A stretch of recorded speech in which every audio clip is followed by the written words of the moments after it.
Allora, siamo qui, 56esimo Vinitaly, per gli amici di TVA, bella manifestazione, sempre ovviamente grande interesse, grande pubblico, come tutti i Vinitaly, grande stress lavorativo per chi presente, però devo dire la Sicilia si è presentata con 139 aziende qui nel padiglione ufficiale.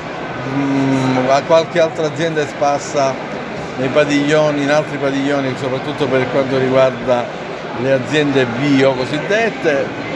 Molto bello, molto interessante tutto, soprattutto una sfida in questo momento storico contro quello che è il consumo c'è l'abbassamento del consumo dei vini rossi, quindi più diffuso uso dei vini bianchi e delle bollicine.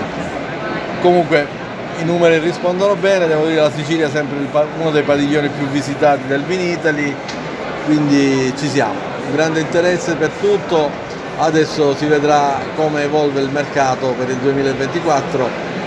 Noi di Blues and Wine Festival Viaggiando nel Vino ci siamo e ci prepariamo per una 22esima edizione del Blues and Wine. Qui siamo allo stand dell'azienda Morgante di Grotte, da cui appunto stiamo facendo un po' di importanti contatti per il futuro. A presto e all'edizione 22 del Blues and Wine dal Vinitaly.